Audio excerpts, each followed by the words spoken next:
Are you working on your marriage and you keep feeling like you're messing up and you don't know what you should do?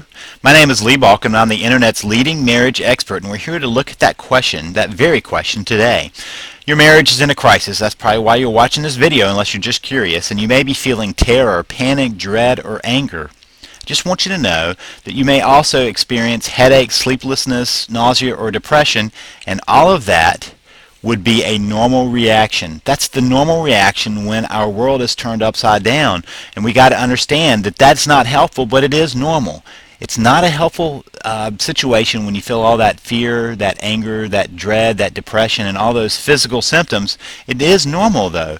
Your world has been turned upside down. What you have known it to be is suddenly jerked out from under you, and you're trying to find your place to stand, and it's just tough to do at this point. So, what you really need to know is this is really about fear. It's very simply, we boil it down, it's all about fear, and it's fear of the unknown. So you have to deal with it like any other fear. Don't avoid it. You can't hide from fear. If you hide from fear, when it comes back, it's much worse. So don't avoid it. Actually face it and admit that it's fear, and don't fight it. If you notice, those are two of our normal responses. Our primitive responses is fight or flight, and so don't fight. Don't get all frustrated and try to overcome it. Just accept that it is, and don't run. As much as we like to get away from pain, that sometimes is our immediate reaction when someone says, hey, I want to get out of this marriage. We suddenly don't even want to talk about it, or we suddenly want to fight them about it, or we want to get away from them and push them away. So remember that those are our normal reactions, and we want to do something on it, because that just turns on the fear when we do those responses. We're actually proving that we should be fearful, and we escalate the fear instead of getting rid of it. Instead, just acknowledge that you have fear.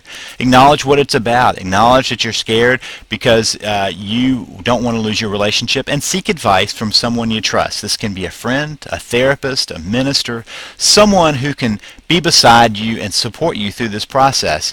Gather good information that is constructive. There's so much information out there that'll tell you how there's no chance that you're going to get back together, or it can tell you how to do it by casting spells or manipulating or somehow coercing the other person. That is not good sources of information.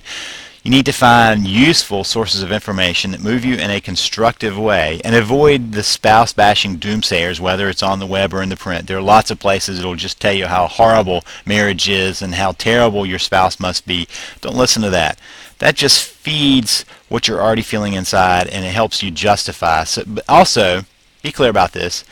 At this point, it's not the time to not take care of yourself. In fact, you really need to take care of yourself in this period of time, even when you're scared. So you need to eat well. You need to make sure you're getting nutrition in. So many times people do one of two things when they're in that fearful response. They suddenly start eating just horrible food, junk food, yucky food, that's the kind of the comfort food, and so they gain weight and feel worse, or they don't eat at all and they lose weight and feel worse. You need to eat well. Make sure you're eating useful meals, good meals for your body.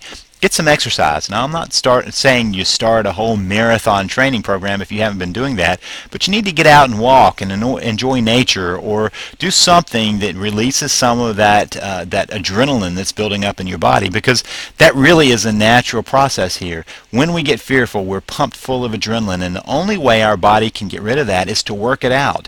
And working it out means to have some physical activity going on. So make sure you exercise.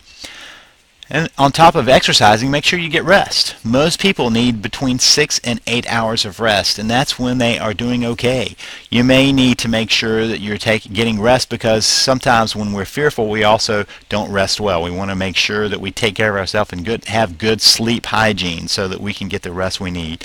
And then involve yourself. Find some interest to lose yourself in sometimes, so that you have a break from being worried about what's going on. You need to have something as a focus other than getting back together. You need to have something that's going to help enliven your life, because when you get so caught up into one thing, you lose yourself, you lose your identity, and more than that, you make yourself boring to those around you. And not only that, you get so focused that you can't even be effective in what you're trying to be effective in. So find something to involve yourself in and enjoy life a little bit, because this is not the end of the world. This is just a process that you're going through, and you have to treat it like that.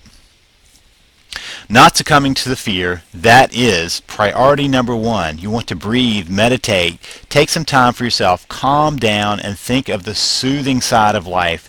Don't give in to the fear, and if you can do that, you have done a huge step in trying to deal with that fear of messing up. And even if you've messed up in the past, set that aside, move forward. We're always moving forward. We're always trying to do better things. That's the process of life. If you want some more help to learn about how to save your marriage so you can actually constructively deal with what's going on, then go now to www.savethemarriage.com. That's www.savethemarriage.com.